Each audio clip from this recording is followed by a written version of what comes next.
Agoy. Hamolo na naman. Mayong adlaw sa lahat. Unta tanan maayo atong adlaw. Para. Alright! So video pala natin ngayon ay nagadto kami doon ni Mama sa balay ng aking igagawin dahil mayroon na naman kaming buhatin ngayon doon na mga walang kanadihan.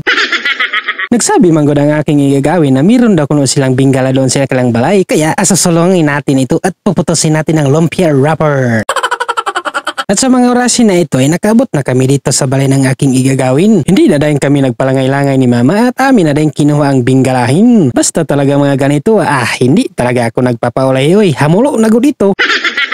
At dito, papanitan na pala ngayon namin ito ni Mama. Medyo talaga ako dito giganahan dahil yung mga bingala na aming papanitan ngayon sobrang dagko. Asyaro, hindi mga bulikat ang ating baba nito.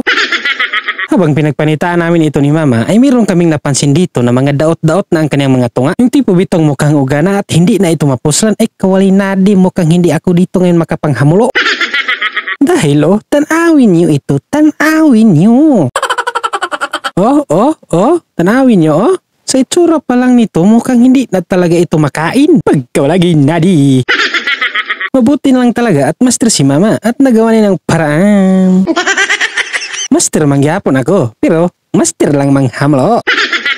Kaya pala nangauga ang tunga nitong binggalahin dahil nataod-taod na kasi ito na ibot at ilang araw na naka-standby at ngayon lang ito na atiman. Medyo pa nga kami dito nahirapan sa kalisod magpanit dahil ang gahi-gahi talaga panitan dahil mukhang nauuga na. Kaya kung ritso ito na atiman, samot na talaga mabubulikat ang baba dahil sa sobrang dagan ipanghamlo.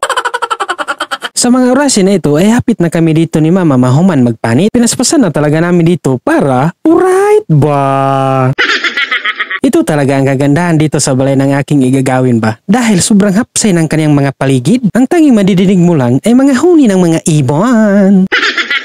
At ito na pala ngayon ang bingalahin na aming pinanitan at nahuman na pala ito paghugas ni Mama. Nangakuha na dito ang mga walang kanadihan na mga hugaw-hugaw.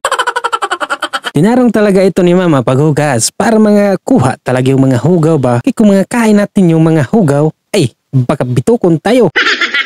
At sa mga orasin na ito ay sunod na ito sa kaldero para lato na ito. Habang naghulat kami dito kung kunos ama luto ang aming niluto na bingala, ay mayroong isang VIP na nakaabot. Nakaabot pala si Madam. Si Madam nga walay nadi. At nang maluto ng binggalahin, as usual, ati naman itong yung pagkapusat-pusaton. Mabuti na lang talaga ito at sobrang humok niya pusaton. Hindi parehas noong una namin binuhat, sobra talagang gahi noon. Bibita ninyo, gusto ko talaga na palagi na lang dito magbubuhat ng ganito dahil sobra talagang lami-lami nito. Kaya nauuli talaga ako dahil yung aming binggalahin sa balay ay dugi-dugi pagigapangunod ng gusto na kaya kung manghamulo na sa nitong ganito na mga panghamulo. At sa mga orasin na ito ay nahuman na namin ito pagpusat-pusat. Dahil naman ito pagpusat, audio naman tayo ngayon sa pagpotos-potos. Pero sa hindi pa ito pagpotoson ay nilagyan muna ito ng mga kanyang mga sangkapin. Ang kanyang mga sangkapin pala ay the same as usual. Merong condensed milk, cheese, at brown sugar.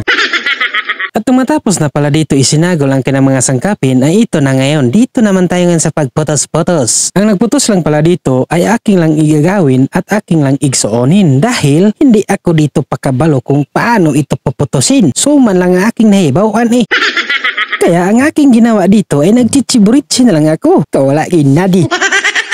Istroy dahil ng mga wala diriwa dito. Grabe talaga kaburito ng walay nadi Para malingaw yung mga nagputos-putos ba, mag-istorya tayo dito ng hangin. At sa mga orasin na ito, dahil naman ito tanan pagputos, ay ito na pinasalom na ito sa mantikain. Tanawin nyo yan nagkisi-kisi lang talaga dahil sa sobrang init ng mantikain. Sinabihan ko dito si Mama na ipakaging. At sa mga orasin na ito, yan na, tanawin nyo luto na at brown-brown lang talaga ang kanyang color. Grabe, natatakam na talaga ako dito dahil sobra talagang lutong nito. Kaya hindi na ako dito nagpalangay-langay. Akin na din itong ipinanghamulo. Plastaran na yun akin. Ito na. Unang kagat. Ga-ester-ester agad ang pananaw Basta talaga, pag ganito, ang lami-lami talaga iwan ko ba? Kung kayo makakain nito, mag-ester-ester sa siguro ang inyong pananaw Ang lami-lami, good nito. At sa mga oras na ito, nang mauman ko na dito ang aking ipanghamulo, dito na nagtatapos ang ating video. Bye-bye!